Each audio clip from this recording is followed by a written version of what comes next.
সন্তানের মৃত্যুতে বাবা বলে ইন্না লিল্লাহি ওয়া ইন্না ইলাইহি রাজিউন, মেয়ের মৃত্যুতে মা বলে ইন্না লিল্লাহি ওয়া ইন্না ইলাইহি রাজিউন, দাদার মৃত্যুতে নাতি বলে ইন্না লিল্লাহি ওয়া ইন্না ইলাইহি রাজিউন।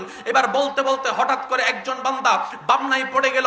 এতগুলা দোয়া থাকতে এটাই কেন পড়তে হয়, এতগুলা আয়াত থাকতে এটাই কেন পড়তে হয়? বামনায় যখন শুরু গেল, সে যখন বামনার জগতে গভীরভাবে ডুব দিল, তখন সে এমন জ্ঞানের সন্ধান পেল, তার জীবনটাই পাল্টাই দিল।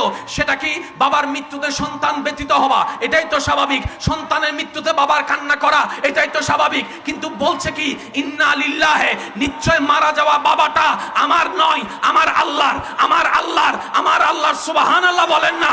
আমার আল্লাহর। আমার হলে আমি কান্না করব। যার টাকা হারাই সে টেনশন করে, অন্যের টাকা হারালে তো আপনি টেনশন করার প্রশ্নই আসে না, কারণ টাকাটা তো আপনার নয়। এবার সন্তানের মৃত্যুতে বাবা বলে ইন্না লিল্লাহি, নিশ্চয় আমার সন্তানটা আমার হওয়ার আগে আমার আল্লাহর হয়েছে, ওয়া ইন্না ইলাইহি রাজিউন, যার সম্পদ তার দিকে ফেরত গিয়েছে। আমার টেনশন করারও দরকার নাই, মন খারাপ করারও দরকার নাই। এবার বলেন সবকিছু কার? আওয়াজটা একদম ছোট করে বলেন, সবকিছু কার?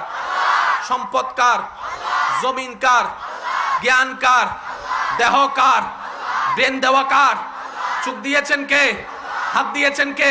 তাহলে সব কিছুর মালিক তা আমার আছে, সেটা কি? আল্লাহ সেটা আমাদেরকে আমানত দিয়েছেন। এবার বলেন হাত আমাদের আমানত, হাত আমাদের, শরীর আমাদের, চামড়া আমাদের, চোখ আমাদের, ভ্রু আমাদের। সেজন্যই তো নিজের শরীরের উপর আঘাত করা হারাম। হদুনে ছাকা হাইয়া রে নামাতে কষ্ট সহ্য করতে না পারে নিজের হাতে কি মারে? এটা কি? বলেন এটা কি?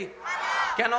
আল্লাহ পাক বলে যে সম্পদ তোর নয়, সম্পদ আমার, তোকে আমানত দিয়েছি, আমানত দিয়েছি।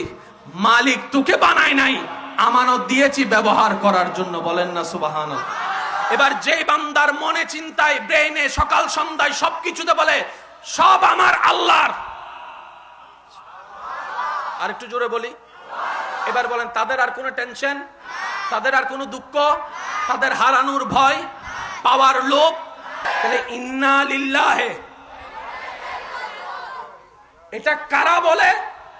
আল্লাহ পাক বলে আল্লাযিনা সাবারু, যারা সবর করে। আর যারাই সবর করে ইন্নাল্লাহা মা'আস সাবিরিন, আমি রব ওদের সাথেই আছি। তো সবরকারী কি বলে? ইন্না লিল্লাহ বলে। আর সবরকারীর সাথে আমি আল্লাহ আছি।